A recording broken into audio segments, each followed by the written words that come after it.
Continuamos com a Semana 23. e nós vamos aqui fecharmos o tema que iniciamos no nosso último encontro, que é sobre a organização da colônia, a estruturação da presença portuguesa aqui, da colonização portuguesa no Brasil.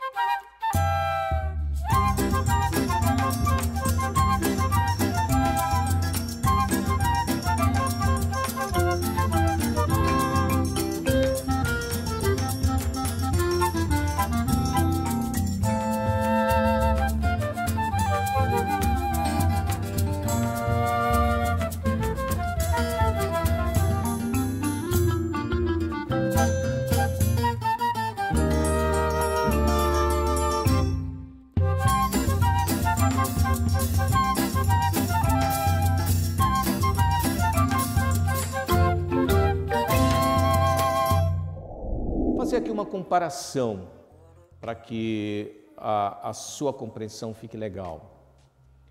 Nós tivemos um encontro em que eu destaquei que a Espanha, nas suas áreas territoriais, nas suas colônias, a Espanha montou uma máquina aqui administrativa, aqui que eu digo na América, a Casa de Contratação, o Conselho das Índias, eles organizaram montaram toda uma estrutura. Portugal a mesma coisa. Para que a colonização, a ocupação, a administração, a defesa dessas terras, para que as coisas acontecessem, claro, o primeiro passo era organização, estruturação. E a primeira ideia, o primeiro projeto, não vou falar ideia, o primeiro projeto para assegurar essa organização está aqui, ó, a criação das capitanias hereditárias. O que foi isso? O que foi esse projeto chamado Capitanias Hereditárias? Resposta: foi a divisão do Brasil em 15 faixas de terras. Então, o Brasil, eu vou usar aqui a expressão norte e sul, tá? Não vou entrar nessa configuração atual, nordeste, sudeste e sul. Vamos tratar aqui dessa ideia inicial, norte, sul. Então, do norte ao sul, o Brasil foi dividido em 15 faixas de terras. Elas não obedeciam ao mesmo tamanho geográfico.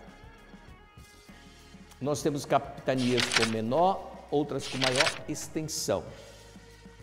Isso aconteceu em razão das particularidades locais. Então, por exemplo, começa nesse ponto mais elevado do relevo, vai até o rio tal.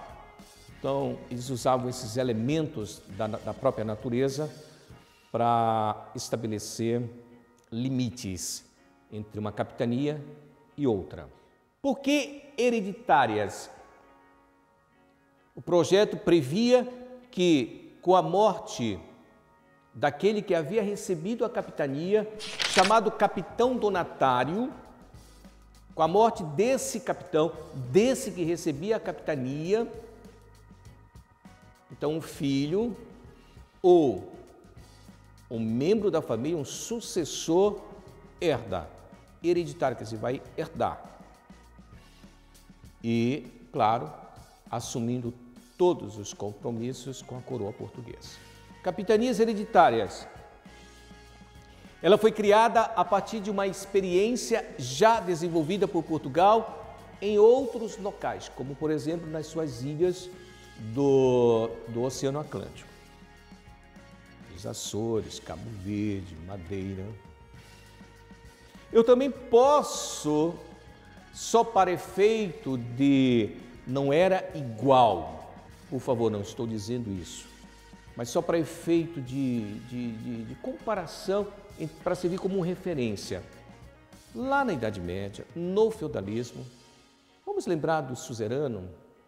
O suzerano era aquele grande senhor feudal que tinha muitas terras, mas que ele também dividia parte das suas terras com outros que eram chamados vassalos. Um pouco essa ideia da organização da terra. Ou seja, Portugal doava e esse que recebia, capitão donatário, assumiu uma série de compromissos com Portugal. Compromissos de administrar, defender, explorar, pagar impostos, controlar, fiscalizar, punir. Das 15 capitanias, 2 apenas prosperaram. Ora, se de 15 somente 2 deram certo, significa dizer que o projeto fracassou. Quais as 2 capitanias que deram certo? Está aqui, ó. Aliás, está no outro slide que eu já vou mostrar. A capitania de São Vicente e a capitania de Pernambuco. Por que estas 2 prosperaram? Por que elas deram certo? Primeiro, porque receberam maiores volumes de recursos, de investimentos. Também souberam pacificar os indígenas dessas regiões, São Vicente e Pernambuco. Mas só por isso as 2 deram certo? Ambas também investiram nessa estruturação, nessa montagem do engenho. Deram certo os negócios ligados ao açúcar. Daí então o sucesso delas. Fracassaram as demais, de 15, quer dizer, 13 fracassaram. Alguns capitães donatários nem colocaram os pés no Brasil. Ficaram com receio, ficaram com medo de investir dinheiro aqui e não ter o sucesso do retorno. Aliás, isso é uma regra do capitalismo. Já naquela época, do capitalismo comercial. Você só investe onde você tem a certeza de que o retorno virá. Bons lucros virão, ou seja, sucesso no empreendimento. Mas só por isso fracassaram? Não. Além da desistência de alguns capitães donatários, outros não conseguiram aqui pacificar as revoltas dos povos indígenas, em razão dos conflitos.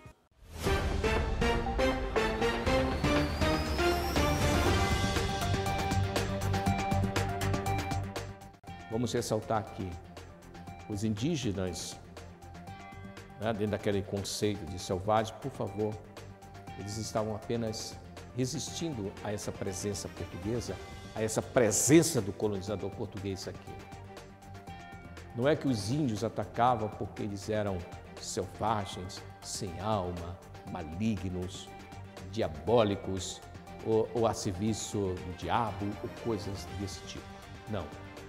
Era uma questão de resistência, de defesa. De defesa da vida e de defesa das suas terras. Por último, em relação a esse detalhe das capitanias hereditárias, os capitães donatários aqui, eles tiveram que assinar 2 documentos. A carta de doação e esse daqui, ó, a carta de foral. Carta de foral, esse documento determinava os direitos, e aqui eu coloquei alguns desses direitos que os capitães donatários tinham. Na carta de doação, aliás, antes de falar da carta de doação, uma observação. Essas terras elas eram doadas, as capitanias eram doadas. Ninguém comprava terras no Brasil. No Brasil, nós só teremos a venda de terras a partir de 1750, com a Lei de Terras. Antes dessa data, todas as terras do Brasil eram pelo sistema de doação. Inclusive, hoje, nós temos em cartórios, pelo Brasil afora, documentos que asseguram a posse da terra, o título da terra a um determinado proprietário ou a determinados proprietários, documentos que vêm dessa época. Principalmente pelo sistema de Sesmarias, que é um sistema em que o capitão donatário poderia doar terras a alguém. Daí aquela comparação também com suzeranos e vassalos. Para nós encerrarmos o nosso encontro de hoje, se o sistema de capitanias hereditárias, se esse projeto fracassou, o que Portugal pensou como substituto, como alternativa? Porque Portugal não poderia voltar no sentido de abandonar essas terras. Ah, não deu certo o sistema de capitanias hereditárias, estou voltando para Lisboa, usando aqui a palavra Lisboa, capital de Portugal. Não. Qual foi o segundo projeto? E esse deu certo. Foi a criação do governo geral. O que é esse governo geral? O próprio nome já está sugerindo. É a figura de um só governador. Portanto, diferente das capitanias hereditárias, em que cada capitão seria gestor, seria administrador da sua capitania, no sistema de capitanias hereditárias nós teremos a descentralização. Ou seja, cada capitão administraria, conduziria os destinos da sua capitania, sempre em sintonia com os interesses da coroa portuguesa. Então foi criado o governo geral. Esse governo geral, ele vai centralizar a administração, vai centralizar as decisões. E o primeiro governador geral se chamou Tomé de Sousa. Isso tudo depois do fracasso do projeto de capitanias hereditárias. Para que esse governador pudesse ter uma sede, ou seja, um local de trabalho, foi construída, foi fundada a primeira cidade no Brasil, a cidade de Salvador. A primeira vila foi São Vicente. A primeira cidade fundada foi Salvador, que se tornou a sede do governo geral e a primeira capital do Brasil. Depois é que essa capital foi transferida para o Rio de Janeiro, mas isso é uma outra história. Esse governador geral, em sintonia com o rei de Portugal, vai exatamente estabelecer todas as políticas aqui de colonização. Auxiliado, claro, porque ninguém faz nada sozinho. Esse governador era auxiliado por um provedor-mor. Provedor quer dizer maior, mor quer dizer maior. Provedor-mor quer dizer aquele que ficava responsável pelas finanças. Ouvidor-mor, aquele que vai ser responsável pela justiça, pela aplicação das leis. E o que vai cuidar da segurança. É o que vai cuidar da segurança. Bom, deu certo o governo geral? Deu. A ocupação, chamada colonização, se solidificou, se concretizou e mais do que isso, os negócios ligados ao açúcar só prosperaram. Por último, o Nordeste brasileiro passou a ser o grande centro do Brasil colonial. Não só porque tinha a sede do governo geral, a capital da colônia, mas das terras do Nordeste, na faixa próxima do litoral, denominada de Zona da Mata, aí sim, o cultivo da cana, mais do que no litoral aqui de São Paulo, deu muito certo em razão da qualidade do solo, em razão do clima, da chuva abundante o tempo todo, elementos da natureza ideais para o sucesso da cana-de-açúcar e de todos os negócios ligados ao açúcar. Obrigado.